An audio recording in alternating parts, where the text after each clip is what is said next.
Hiya, welcome back. It's Wednesday morning, Tuesday morning actually. I had the day off yesterday in the end, so it was nice to have a extended weekend. Thanks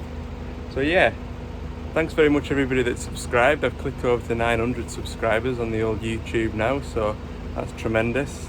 This morning I've been emptying all my waste oil, so when I've been busy I've been sort of putting my load and shovel services, all the waste oil up the top of the yard with the intent of emptying all my empty drums when I've had 5 minutes, but I've forgotten about them when I've had 5 minutes, or I've been busy pottering on with the van. So I had a phone call on Thursday to say they're coming to collect all the empty drums, so I've just emptied 2, 4, 6, 8, 10, 12, 14, 16, 18, 20, 22, and there's another 2 in the back. About 260 litres of waste oil I've just got rid of. So yeah, I'll show you up here between these skips. That heap of drums there,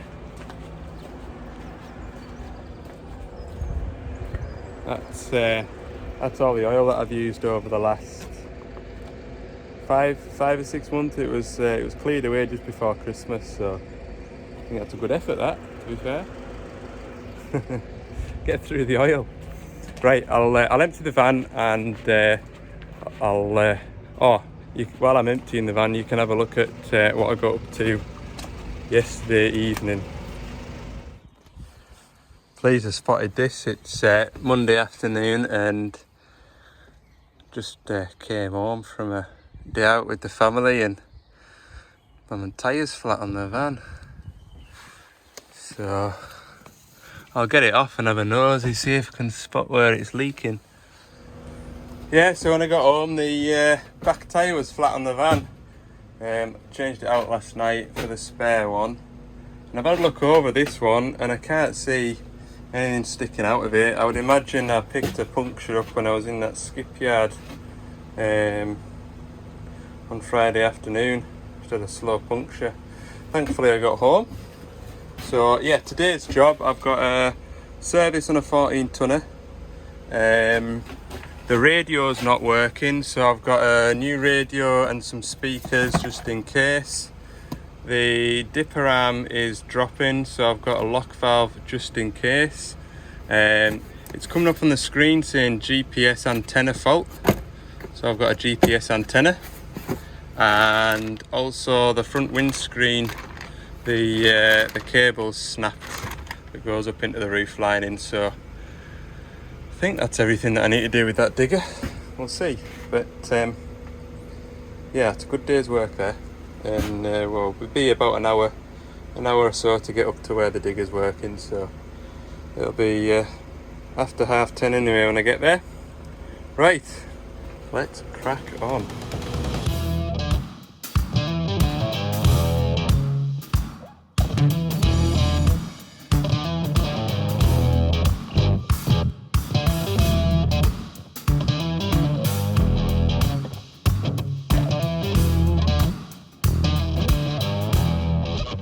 Right, it is a bit cooler today. It's about 8 degrees. So I've got a list of jobs to do.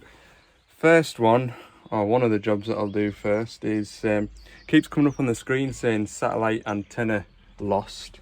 So these machines have like a GPS on, which I use with my works phone. So quite often these machines are on a service contract. The driver will just drop me a text saying machine's due a service, I'm off on Tuesday, and I just go on my phone, look up the guy's serial number, hit go on that, and the app on my phone takes me straight to the machine.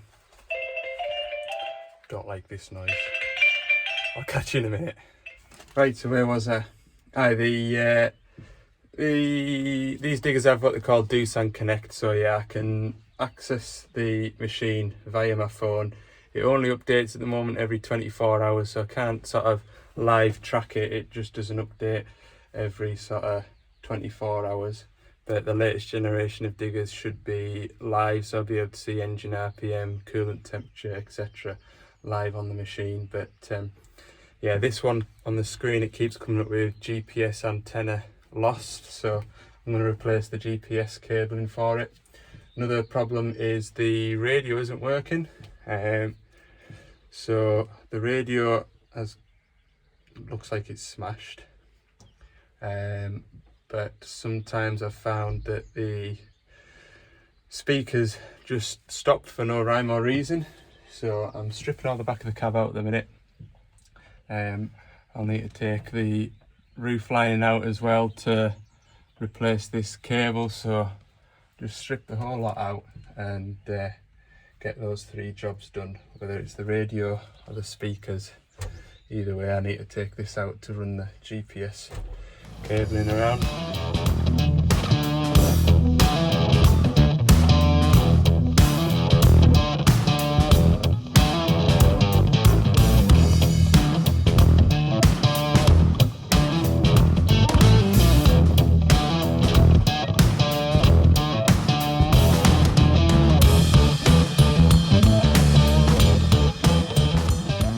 Right, that's the back of the cab all stripped out. I'm not going to take this headlining all the way out, there's no need. But that's the windscreen recoil. It runs through here and mounts there, so just need 2 10mm spanners, pop that off, a couple of screws holding that in, and that'll come right out. And then my wiring for my GPS antenna goes along the back of the speakers and down. And yeah, like I say, not my favourite job taking these headlines out, just because putting it all back together, no matter how clean your hands are, you seem to make a mess, but it'd be alright. Did tell the fella and he says, oh, I'll worry about handprints and finger marks on the roof lining when the machine cowps over. Nice fella. Right, one small victory on this job today. I've got my wiring back in, so I'm going to put the roof lining back up because I don't need to be back in there. Has anybody ever ran one of these machines and wondered what a stupid place to put a cup holder? Well, I tend to disagree, because that is the last thing you need to move if you're taking bits of the cab out, and it's really handy for storing all your screws that you've taken out. On the new machines, I think they've kept the cup holder there, but on the new machines they've also put a cup holder there. But if you're taking screws out of here, you don't want to put them in that cup holder, because when you pop this cover off, screws will pop up and go everywhere. So that there is incredibly handy. Well thought out by Doosan, if you ask me. Right, we'll keep going.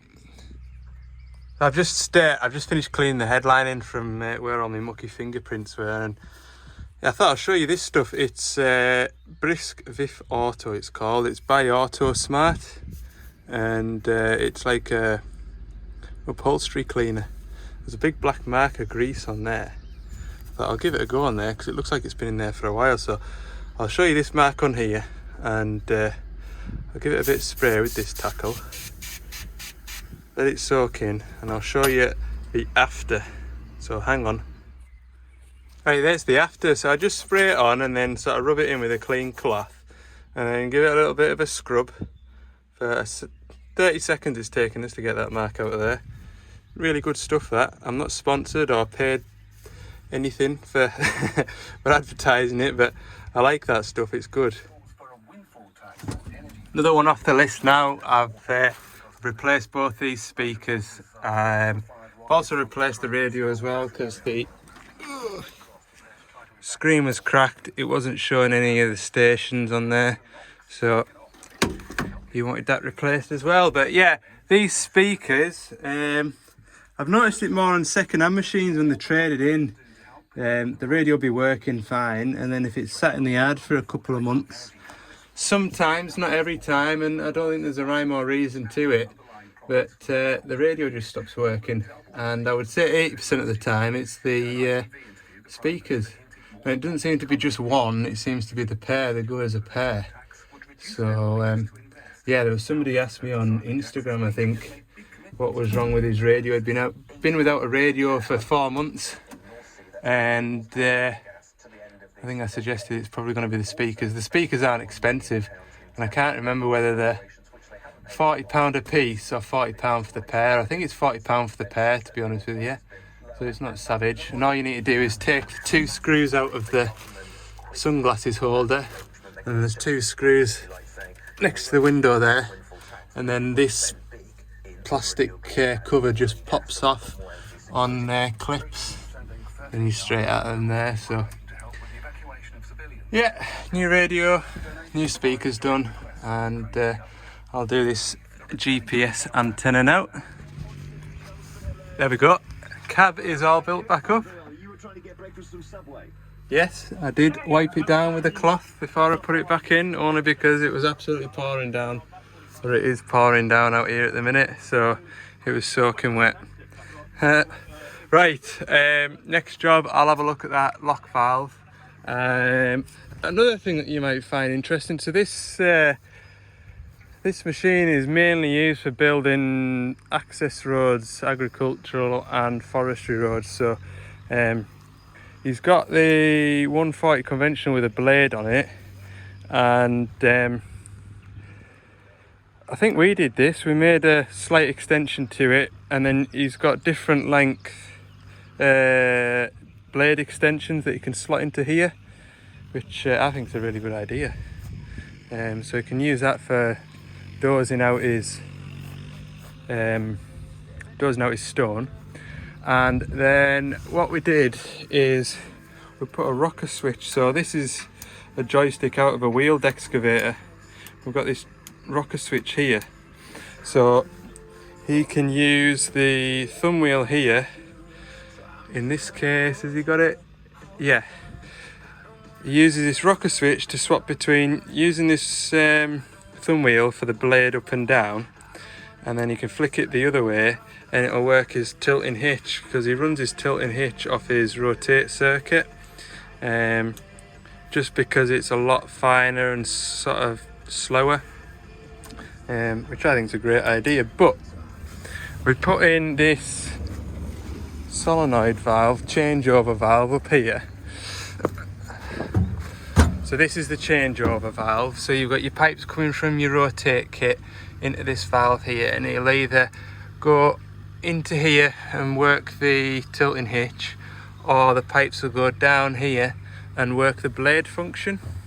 But he's been having a lot of bother with this solenoid valve sticking and the coil burning out, so he has bought a new one, which he would like me to fit while I'm here. Absolutely no bother at all. So yeah, I'll do that as well as the lock valve.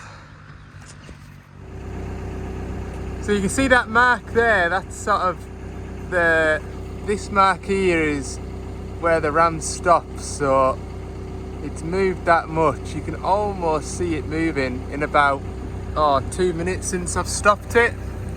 So there's oil leakage allowing that to drop down. So I'm gonna cap that tank line off now, and then, well, I'll extend it back out. I'll cap that tank line and then lift the arm back up and give it another 5 minutes, see if it drops any more. Right, that tank line's capped now, and you can see that the ram's fully sort of all the way in. So I'll give it a couple of minutes. In fact, if I hold it there, you can almost see it moving.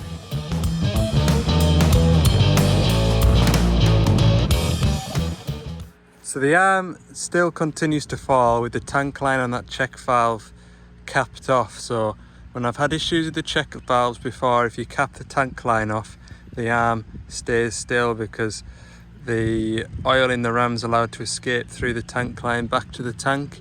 So we've capped it off, the arm's still moving. Next thing to do is isolate the ram from the valve chest. To be fair, we've proved that check valve's alright. So in my head, the oil is passing between the seals inside the ram internally to allow it to drop.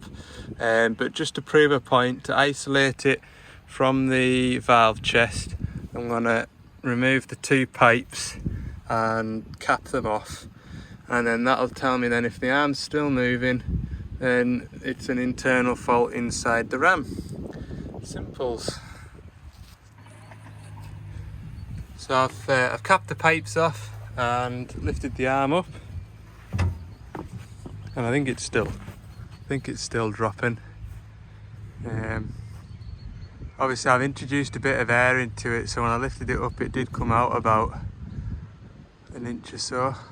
I'll put you on a time lapse and see if you can tell us if it's moving. I'll watch it back.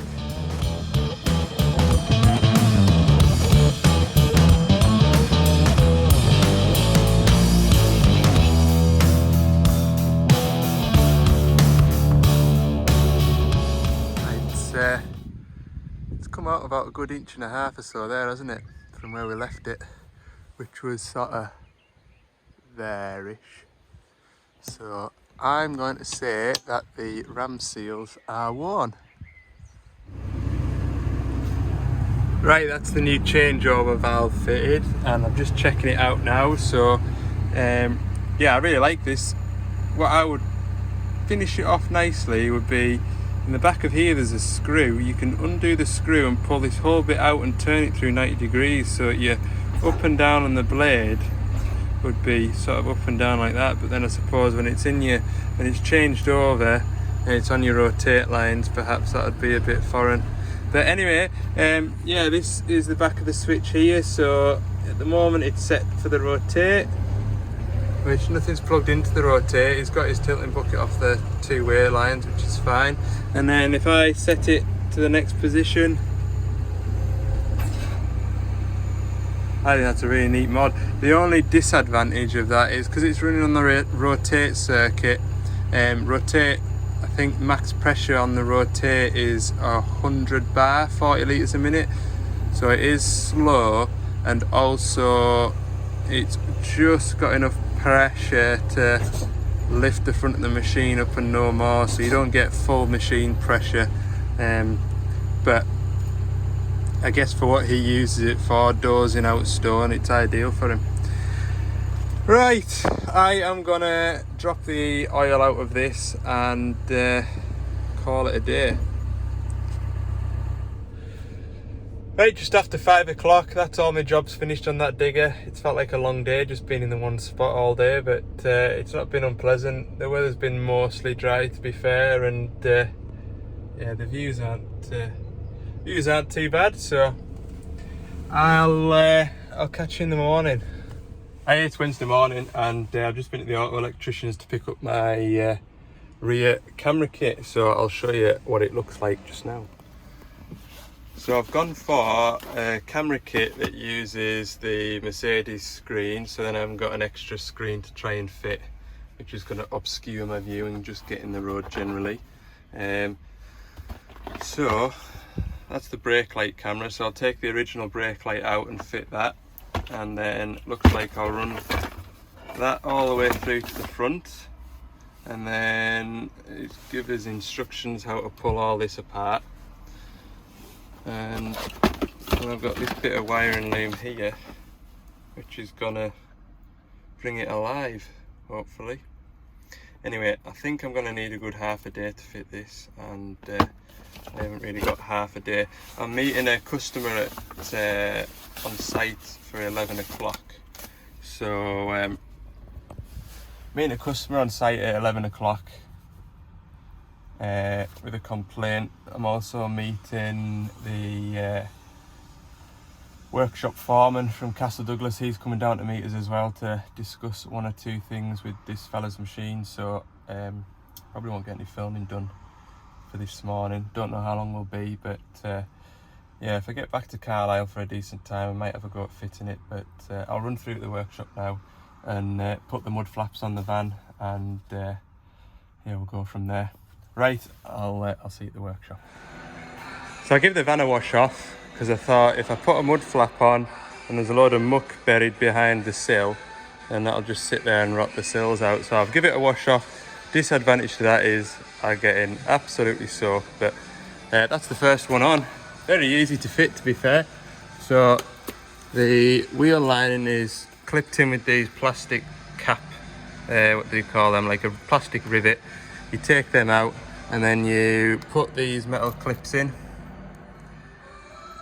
into the sort of metal work here, then screw them in. There's a nut sort of on there, you unscrew that and then you get a little L-shaped bracket which goes on there, and it kind of bolts the wheel lining and the mud flap all together. So it's only taken us 5 minutes to do that. And do the other side and we'll see what's involved with doing the rears. Yeah, so once you've got these plastic rivets out, just peel that lining back. Oh, left one in, hang on. There we go. Pull that out the way, that's to bin. And then in here, slot these doodads. Hard to do with one hand. Pop that in there. Same for the top one. That's it, that's all the alterations you do. Brilliant. Right, so this one isn't just as simple, and I'm going to leave it till this afternoon when I get back. I'll need to take the wheel off to drill holes in this sill to then put these clips in. And then, I don't know if you can see, hang on, I'll drop it off.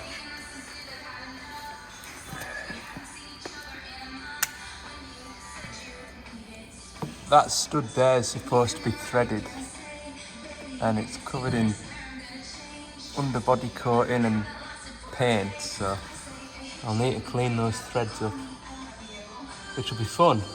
It will be enjoyable, that, won't it? So I'll leave that till I get back this afternoon. It's 5 past 10. I'm heading out west. It's the first time I've been out west for ages, so I'm going to put this in the back of the van and drop it off with the customer.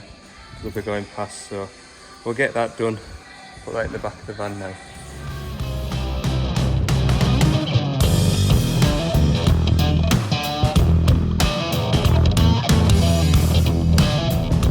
Right, 10 past 1. That's not taken as long as I expected it to. I'm not going into any details with what it was, but yeah, I've got a service. I've just phoned a fella whose machine was due a service, 1,000-hour service on a 14-tonner, and he can make the machine available for me to do it this afternoon, so that'll put the rest of the day in. So I'll nip back through to Carlisle and pick up the filters, and it's just in Carlisle, so that'll finish the day up nicely. Right, I'll catch you later on. Right, I've got a 14-tonner to service. Site's a bit tight and very busy, so I'll crack on with this one. I'll set you up in the dash of my window, and you can. There's a 225 here on site with a steel wrist. You can watch that as well. All right.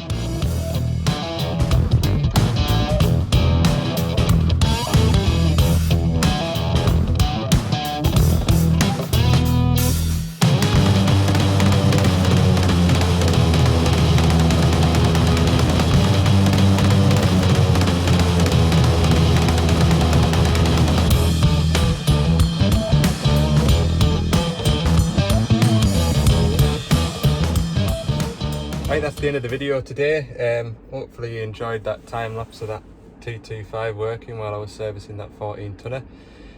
Tomorrow I'm up into the woods to a 160 high track. It needs a service. I've got a gas strut that I might get on a DX19, and yeah, we'll see what else the day brings. So thanks very much for watching. Don't forget, if you haven't already, hit the subscribe button. If you've enjoyed it, give it a thumbs up, and yeah, for more bits and pieces, head over to my Instagram, Ali's Digger Diary.